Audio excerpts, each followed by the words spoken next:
It is Monday, June 4th at 12:32 a.m. Eastern Daylight Time, or 4:15 Coordinated Universal Time, and you are looking at a live view of a flight-proven Falcon 9 rocket on the SpaceX launch pad as it awaits its second launch since landing back in September of 2017. Welcome to today's webcast of the SpaceX SES-12 mission from Space Launch Complex 40 at Cape Canaveral Air Force Station in Florida. My name is Brian and I'm on the software team here at SpaceX. And the first stage of the Falcon 9 that you see on the pad on the right of your screen previously launched the U.S. Air Force's X-37B, which was an orbital test vehicle that flew from the neighboring Launch Complex 39A at NASA's Kennedy Space Center in Florida. Now, the previous flight of this Falcon 9's first stage successfully landed at SpaceX's Landing Zone 1 at Cape Canaveral. Now today, that same booster will help deliver the SES-12 satellite to a geostationary transfer orbit, which you'll hear us call GTO throughout the webcast.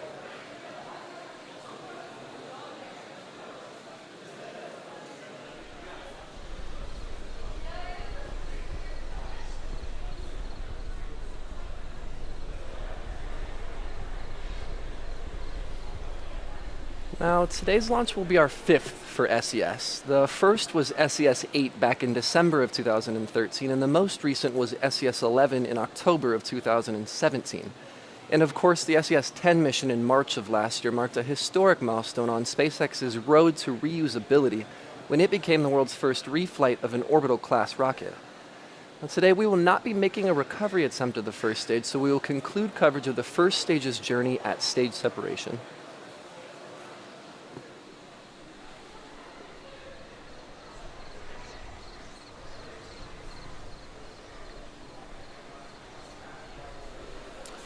The Falcon 9 on your screen rolled out of the hangar and was raised to vertical on the launch pad early this morning East Coast time.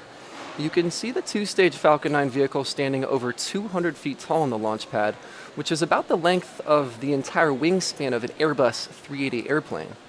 Now, the first stage is easy to spot as it has that re-entry soot from the previous launch that you can see at the bottom. The first stage provides the initial force to get out of the majority of the Earth's atmosphere, but unlike our newer Block 5 boosters, this first stage is not planned for additional flights, so SpaceX will not recover it today. However, for this mission, we are flying a Block 5 second stage, and we will of course be following the second stage as it takes the satellite from the edge of space and accelerate to its final orbit. On top, in that 17-foot diameter payload fairing in the center of your screen, is the SES-12 satellite. And the structure behind the rocket to the left is the tip of the transporter erector, or the strong back as we like to call it. Now, this large mechanism transports and supports the vehicle as it rolls out to the pad and goes from its horizontal integration position to its vertical flight configuration that you see on screen.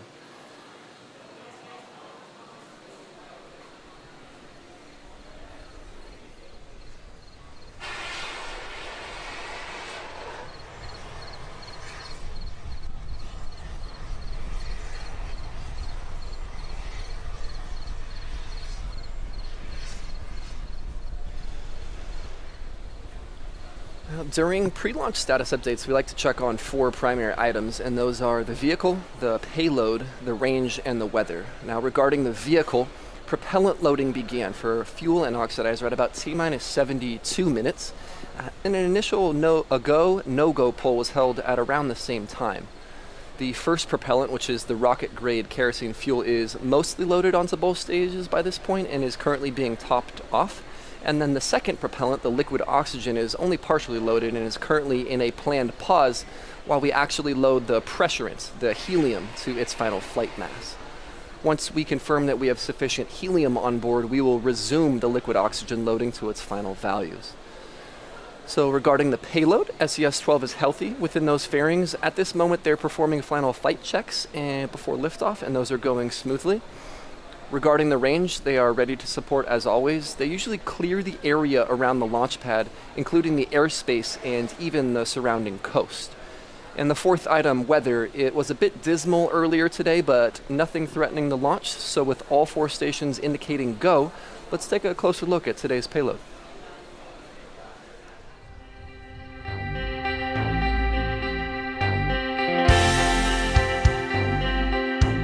Asia Pacific and the Middle East are two of the world's fastest growing regions, where economies are growing exponentially and everyone is driving to elevate their quality of life. People want it all, whether it's seeking immersive video viewing experiences or enjoying top internet speeds at home and abroad. They want reliable mobile coverage as they travel outside of the main cities into the rural areas and to have online information on demand. SES-12 will enrich lives and transform businesses across Asia Pacific and the Middle East. After all, premium connectivity is at the heart of a premium experience everywhere. With SES-12's state-of-the-art wide and high throughput spot beams, you can accelerate digital transformation and extend your vision across these regions. SES-12 is a really exciting spacecraft. It's a very large and very capable spacecraft. The satellite will be located at 95 degrees east, and it will be serving markets which range right the way from the Middle East, right the way through to Southeast Asia and Indonesia. SES-12 will be co-located with SES-8 to reach around about 18 million homes in Southeast Asia. The HTS payload is going to offer full connectivity for the various different airlines and vessels which are traveling along one of the region's busiest traffic areas. It's going to be used by our fixed data customers, which will connect various different offices located all over the underserved areas, and also will be able to offer e-government services for the entire region. SES-12, elevating experiences today.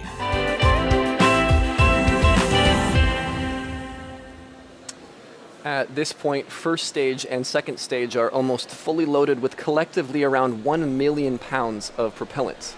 We will continue topping off that propellant until about T-minus 2 minutes. You can see on your screen what appears to be that white smoke coming off of the vehicle periodically.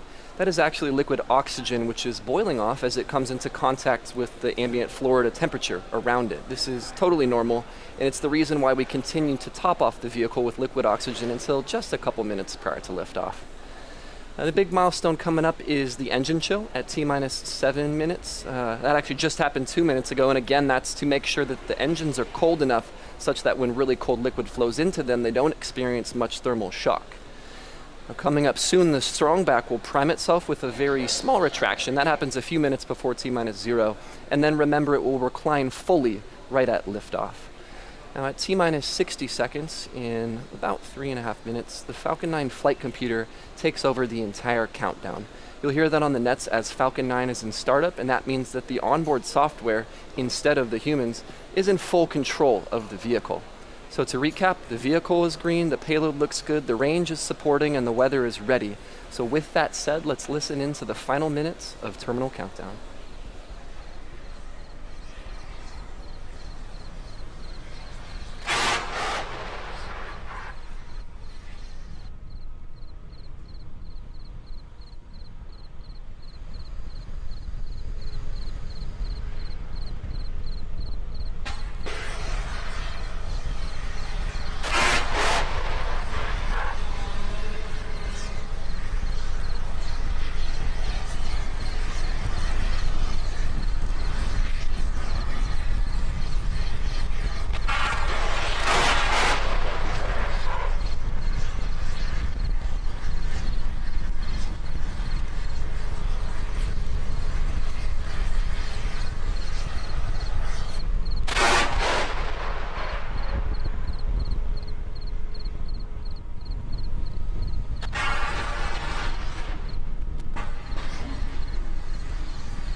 Stage 2 locks closed out.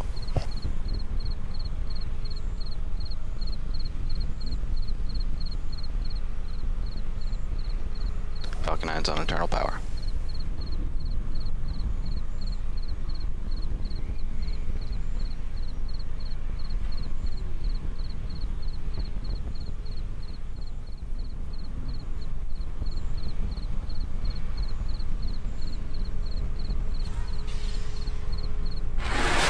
Gas close out's running.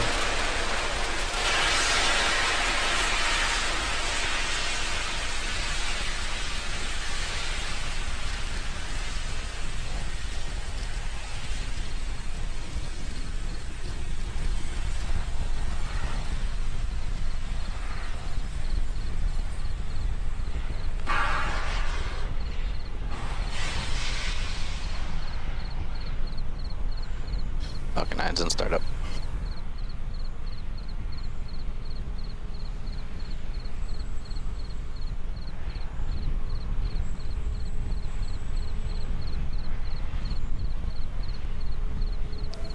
LD go for launch.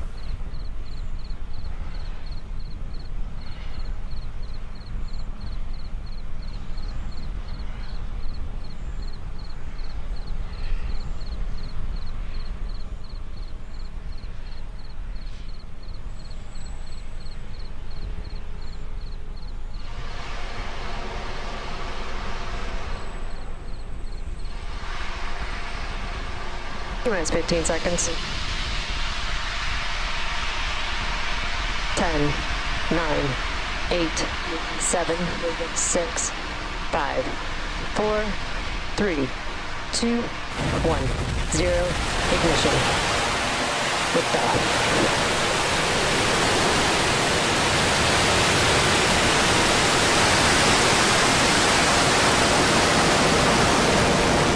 Vehicles reaching downrange. Stage 1 propulsion's nominal.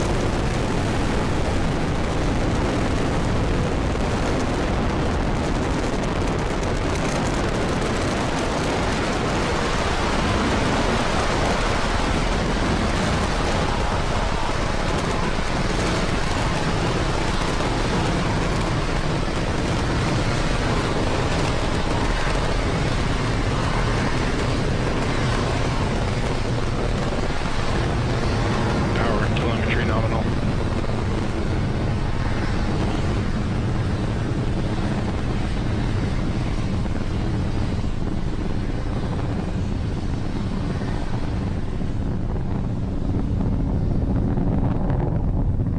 Vehicle is supersonic. And we've had successful liftoff of Falcon 9 as it carries SES-12 to geostationary transfer orbit. Vehicles We're coming passing up on through max maximum Q here in aerodynamic a pressure. few seconds.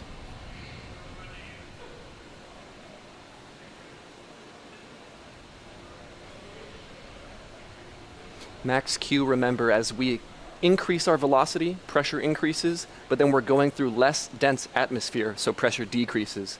Everything after max Q means the scarce density is decreasing the pressure on the vehicle.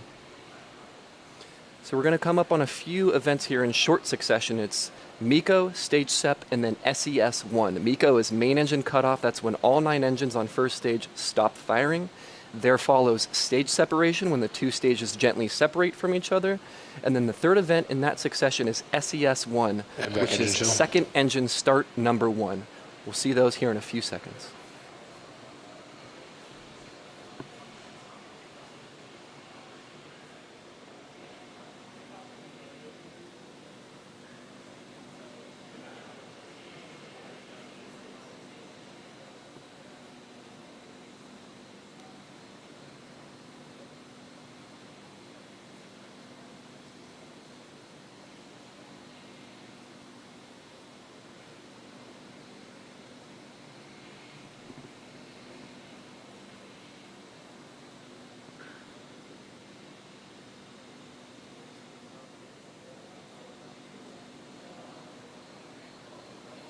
MECO. Stage separation confirmed.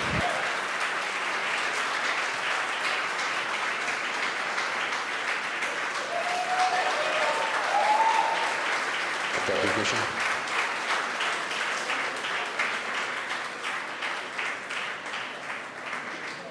Good first stage performance.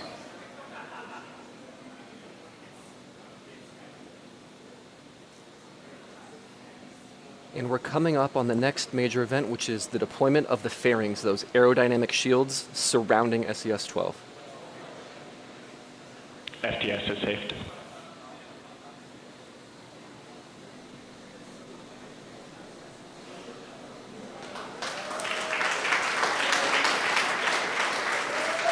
And the fairings have deployed. So to recap all that quickly, we had max Q, max pressure, and then the main engine's cut off, Second and then the stage stages trajectory separated, nominal. and then we had second engine start. Fairing separation Now this is the first of 2 planned burns that the second stage will conduct. Then the fairings deployed thereafter, exposing SES-12 to space. We don't need that extra mass once we're outside of the atmosphere. We no longer need our aerodynamic shield. Now, a quick note on the fairings. While we aren't attempting recovery of the fairings today, we have been attempting to recover fairings during our West Coast launches. Now, last launch, we got pretty close with the fairing landing about 50 meters from Mr. Steven, which is our catch boat, and we will continue those recovery attempts until we're successful, but not on today's SES-12 mission. So we're going for a few minutes here. This burn is, again, 6 minutes long. We've gone through about 2 minutes of it. So this will continue for another about 4 minutes, and then we'll reach SECO-1, which is second engine cutoff, number 1.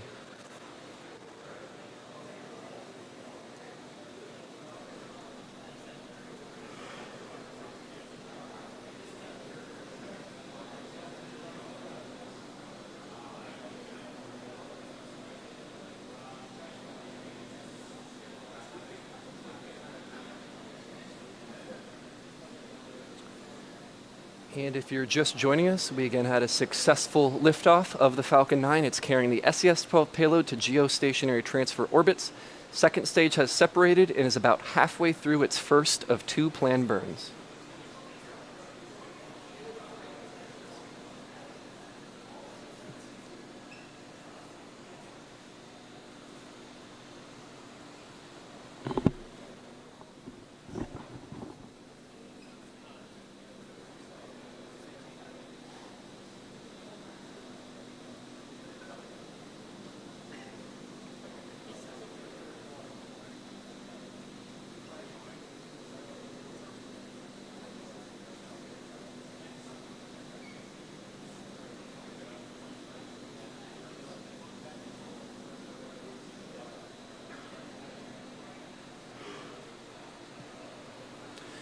It's currently T plus 6 minutes. We have about 2.5 minutes left in this first of 2 burns for the second stage until we enter about a 17-minute coast period. So again, the second stage is carrying SES-12 to its geostationary transfer orbit. 2 minutes remain in this burn.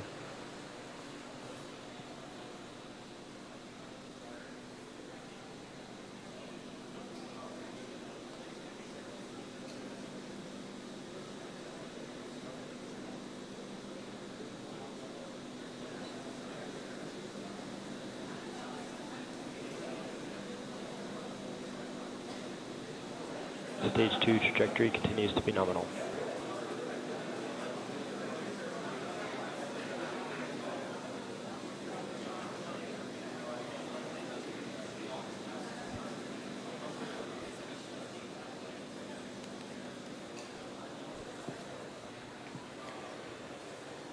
Checking in again, we're at T plus 7 minutes. Second stage is still burning. This burn is again 6 minutes in full duration. There is about 80 seconds or so remaining in this burn as it glows ember red there.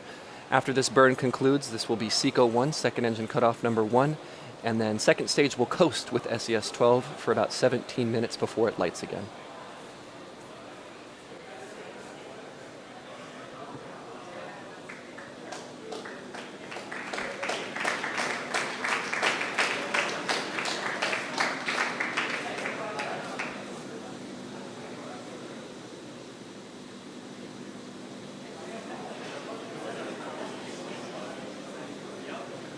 Stage 2 terminal guidance.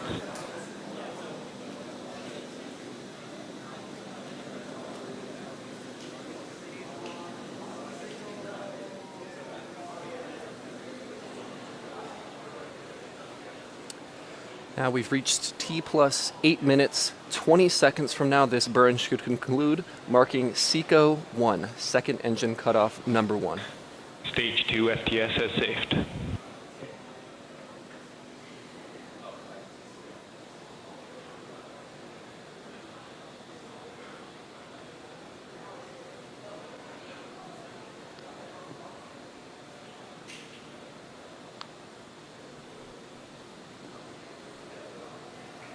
Made my back cut off. And you heard the call out for successful cutoff of the MVAC engine. Now the 9 Merlin 1D or Merlin 1 engines on the first stage are different than the single engine on that second stage. That second stage engine that just cut off is called MVAC-D because it's designed to function optimally in the vacuum of space. It's housed inside the rocket's inner stage when the 2 stages are still attached, and it's designed to burn for about 6 minutes and can be shut down and restarted multiple times to deliver payloads to different orbits as they're needed. Nearly identical to the first stage Merlin engines in shape, MVAC-D is modified with a slightly larger nozzle to maximize efficiency in low-pressure exhaust conditions like space. So with that shutdown of the first of 2 burns, we're now going to break for about a 17-minute coast, and then we're going to come back for coverage of the relight of that MVAC engine and then the deployment of SES-12.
welcome back, everybody. We're at T plus 25 minutes just beyond, and we're back live.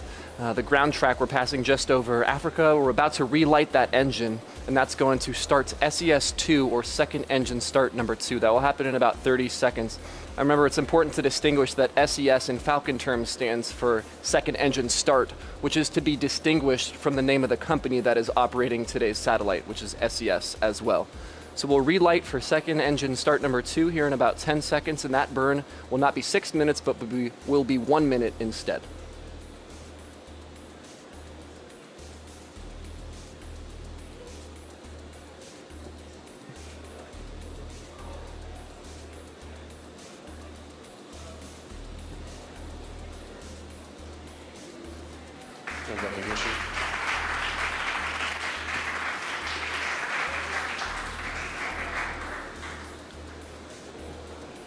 And you've heard good power and good motion.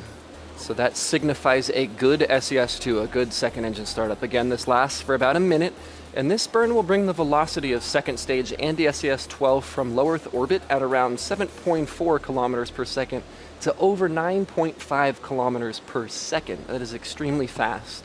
And that is brought to you by 210,000 pounds of thrust that this MVAC-D engine puts out. It also adds a lot of impulse in a very short amount of time. Impulse is the measure of efficiency. It's kind of like the gas mileage for rocket engines. So we're now going to conclude this burn in about 30 seconds or so, and that will be SECO-2, second engine cutoff number 2, and then we'll break for a few minutes before we attempt to deploy SES-12.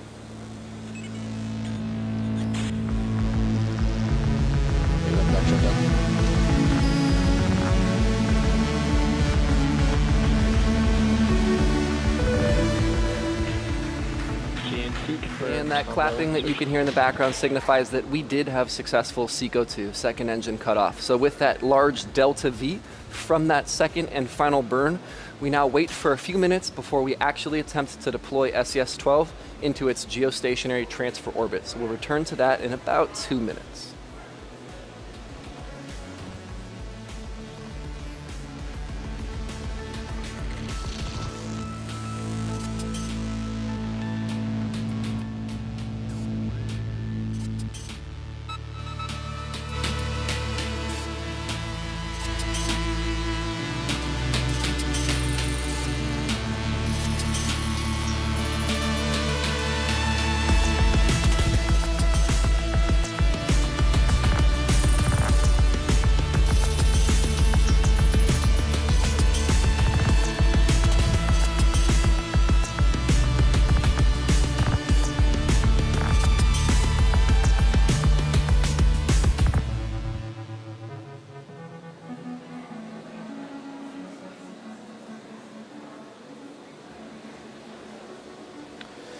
SES-12, which is about to deploy, was manufactured by Airbus. You may know them from their commercial airplanes, but they are also a leading manufacturer of telecommunications satellites.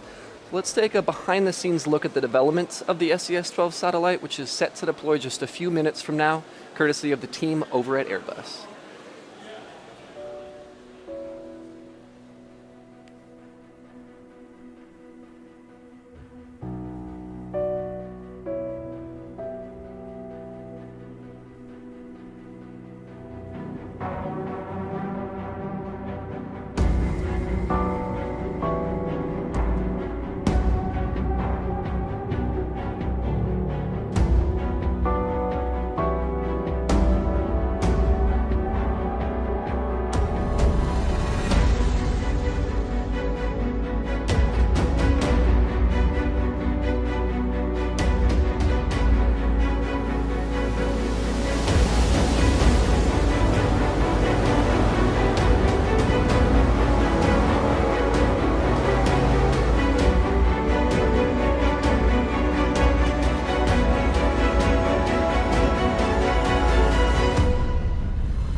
Now, SES-12 is going to ultimately end up in geostationary orbit, but to get it there, second stage is going to put it in what we call geostationary transfer orbit, or GTO.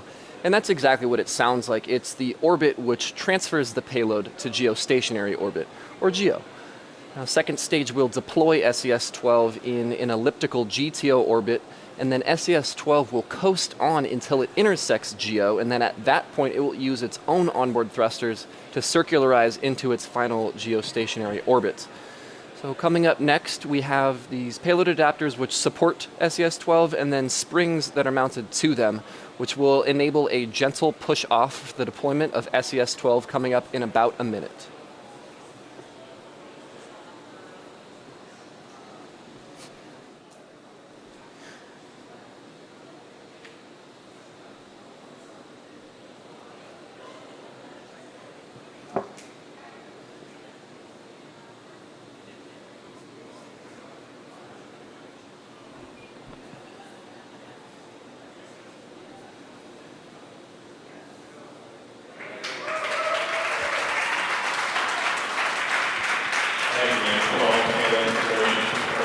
And as you hear the callouts on the net and the clapping behind me and the video footage of SES gracefully floating away, that will bring our webcast to a close. To recap, we had a successful liftoff, a successful stage separation, and continuation of SES-12 into GTO.